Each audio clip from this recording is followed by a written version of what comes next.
Assalamualaikum warahmatullahi wabarakatuh. Hai, halo teman-teman semuanya. Jumpa lagi dengan saya Jay.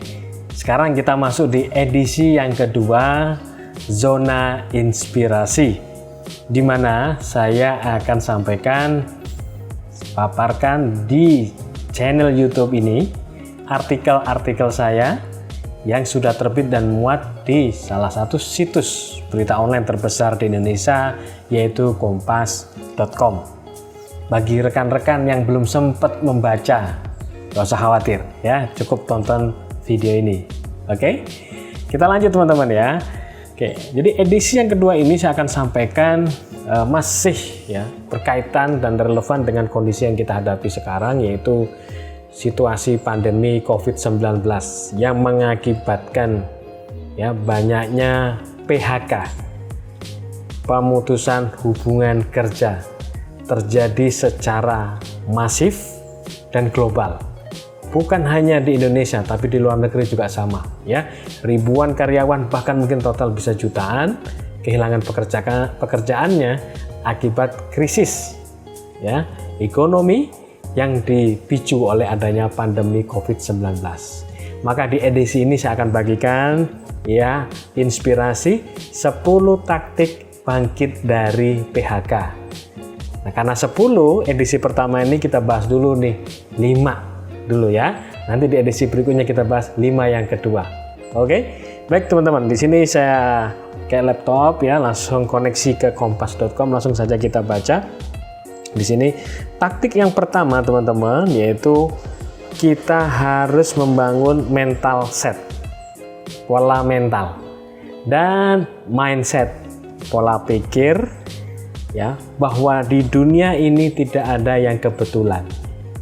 Ya, itu yang harus kita yakini dalam hati kita dan pikiran kita, bahwa dunia ini terjadi tidak kebetulan, termasuk segala peristiwanya, termasuk ya adanya pandemi COVID-19 ya, itu bukan sesuatu yang kebetulan. Nah, apa akibatnya? Berarti ada hikmahnya, ada pembelajarannya di balik kondisi yang menurut kita semuanya ini ya sangat memprihatinkan. Itu taktik pertama teman-teman ya. Kita lanjutkan dengan taktik kedua ya, saya klik di sini ya. Taktik kedua adalah bahwa kita juga wajib membangun mindset setiap kejadian itu adalah pembelajaran. Setelah tadi di pertama kita meyakini bahwa tidak ada yang kebetulan, nah sekarang yang tidak kebetulan itu pasti ada pembelajarannya, termasuk situasi krisis yang sedang dihadapi akibat pandemi COVID-19. Yakin ya, mulai sekarang setiap kejadian itu pasti ada pembelajarannya. Kita lanjut ke taktik yang ketiga teman-teman, yaitu bahwa apapun kondisi yang kita hadapi, sesulit apapun kondisi yang kita hadapi ya saat ini, kita harus ya tegar, kita harus maju, jangan mundur, jangan lari dari kenyataan ya. Meskipun sulit ya, PHK itu sesuatu yang sangat sulit bagi karyawan dan bagi perusahaan, sebenarnya juga itu pilihan yang sulit, tapi itu harus dihadapi. Itu taktik yang ketiga ya. Kita lanjut teman-teman, taktik yang keempat nih sekarang ya. Dari 5 taktik pertama kita bangkit dari PHK. Yang keempat di sini saya tulis di artikel tersebut, yaitu bagaimana kita mulai meyakini juga yang menginstall yang saya sebut sebagai kebahagiaan tanpa syarat. Jadi seharusnya bahagia itu tidak boleh dilekatkan dengan syarat tertentu.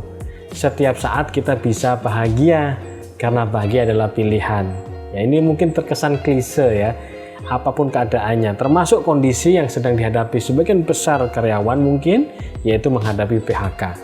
Tetap bahagia itu pilihan, karena Anda harus bersyukur ada orang yang lebih sulit lagi kondisinya. Ya, itu taktik yang keempat. Kita lanjut yang kelima teman-teman.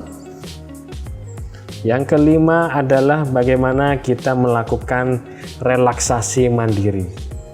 Ya, memang kondisi menerima PHK yang tidak kita inginkan itu membuat jiwa kita, membuat hati kita gundah gulana, galau, sedih, bahkan mungkin marah. Oleh sebab itu, yang kelima ini penting kita melakukan relaksasi supaya apa? Kita bisa berpikir jernih.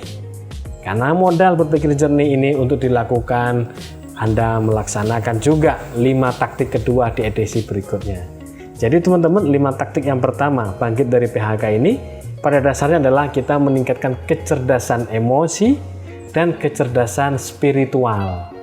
Ya, ini adalah fundamental kita tetap tegar dan bisa segera bangkit ketika menghadapi PHK. Ya, di edisi kedua kita akan bahas taktiknya.